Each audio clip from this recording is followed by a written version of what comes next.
வணக்கம். சிதைக்க உணவே மருந்து மருந்தை உணவு. அறுசுவையில் கசப்பு நம்ம சேர்த்துக்கிறதே இல்லைங்கிறது நமக்கு எல்லாருக்குமே தெரியும். ஏன்னா கசப்பு பொதுவாக நமக்கு பிடிக்காது.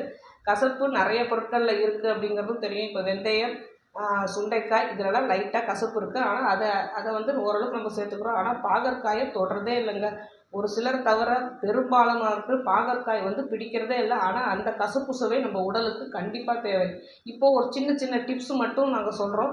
அதாவது பாகற்காயை நம்ம வீட்டில் இந்த கசப்பு ஓரளவுக்கு தெரியாமல் எப்படி நம்ம ருசியாக செஞ்சு சாப்பிட்லாம் அப்படிங்கிறத தெரிஞ்சுக்கலாம். முக்கியமாக இந்த கசப்பு சுவை அதிகமாக இருக்கிற பாவக்காவை கொஞ்சம் புளிப்பு சேர்த்தோன்னு வச்சுக்கோங்களேன், அந்த கசப்பு சுவை நிறைய எடுத்து கொடுக்காது. நம்ம நிறைய பாவக்காவை சாப்பிடவும் முடியும்.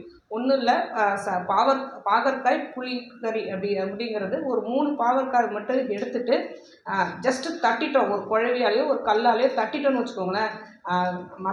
மருத்துவர்கள் சொல்கிறது, சித்த மருத்துவர்கள் சொல்கிறது, பாகற்காயை தட்டிட்டாலே அந்த கசப்பு பாதி போயிடும் அப்படிங்கிறது.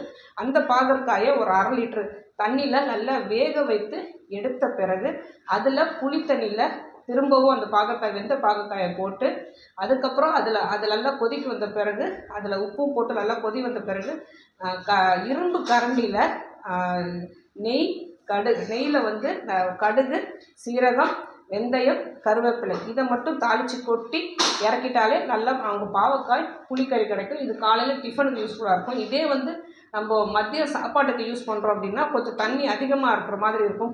புளியும் இந்த பாகக்காய் தண்ணியும் சேர்ந்து அதில் கொஞ்சம் சிறிது அரிசி மாவை கலந்து அதை கரைச்சி விட்டு அதை மட்டும் கொஞ்சமாக கொதிக்க விட்டு இதே இரும்பு கரண்டியில் 1 ஸ்பூன் நெய் விட்டு இதை அதாவது மிளகு, ஜீரகம், வெந்தயம், கடுகு இது எல்லாமே தாளித்து கொட்டி இறக்கிட்டோம் அப்படின்னா மதிய சாப்பாட்டுக்கு இந்த பாகற்காய் புளிக்கறியை நம்ம சாப்பிட்டு வரலாம். நிறைய கசப்பும் தெரியாது. அப்புறம் இன்னும் ஒரு சின்ன டிப்ஸு, புளி சேர்த்தா பாகற்காய் கசப்பு தெரியாதுங்கிற மாதிரி பாகற்காயை ஸ்லிம்மில் வச்சு 2 ஸ்பூன் நெய்யை விட்டு நல்லா அரிந்த பாவக்காவை ஸ்லிம்மில் வச்சு வதக்கிட்டே இருந்தோம்னு வச்சுக்கோங்களேன். அது கலர் மாறுற வரைக்கும் வதக்கிட்டே இருந்து அதில் வேறு எந்த பொரியல் செய்தாலும் சரி, வேறு ஏதாவது கூட்டு செய்தாலும் சரி அந்த கசப்பு அவ்வளோவா தெரியாது. இன்னொரு விஷயம் என்னென்னா, 2 ஸ்பூன் நெய் விட்டு நல்லா பாவக்காவை பொடியாக அரிந்து ஸ்லிம்மில் வச்சு நல்லா வதக்கிட்டு அதோடு சேர்த்து நாட்டு தக்காளி ரெண்டுத்தையும் அதையும் பொடியாக நறுக்கி அதோடு சேர்த்து வதக்கிட்டே இருந்தோம்னு வச்சுக்கோங்க. ஒரு 15 நிமிஷம் பொறுமையாக வதக்கிட்டோம் அப்படின்னா அந்த தக்காளியில் உள்ள புளிப்பும் அந்த பாகற்காய், நெய் இது எல்லாமே சேர்ந்து பாகற்காயோட கசப்பு தெரியாது. அதோடு சேர்த்து துவரம்பருப்பு சேர்த்து நம்ம கூட்டு செய்து சாப்பிட்லாம். இந்த கூட்டு சாதத்தில் போட்டு சாப்பிட்டோம் அப்படின்னா கசப்பு 80% இருக்காது, 20% லைட்டான ஒரு கசப்பு இருக்கும்.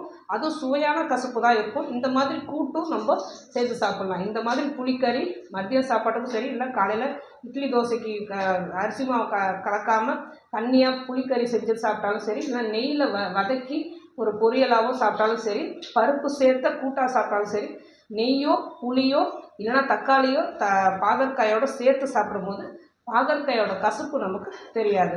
இந்த மாதிரி பாவக்காய் சாப்பிட்டோம்னா அறுசுவையில் நம்ம எப்போதும் மிஸ் பண்ணுற கசப்பை நம்ம மிஸ் பண்ண மாட்டோம். இப்படி சாப்பிட்டு நம்ம அறுசுவையும் சேர்ந்து சாப்பிடும்போது நோயில்லா வாழ்வும் நமக்கு கிடச்சிடும். ஆரோக்கியமாக வாழ்வோம். வேறு எதை பற்றி பேசணும்னு நீங்கள் நினச்சாலும் சரி தாராளமாக கமெண்ட் பண்ணுங்கள். உங்களுக்கு எந்த நோயாக இருந்தாலும் சித்தாக்காரை அணுகுங்க.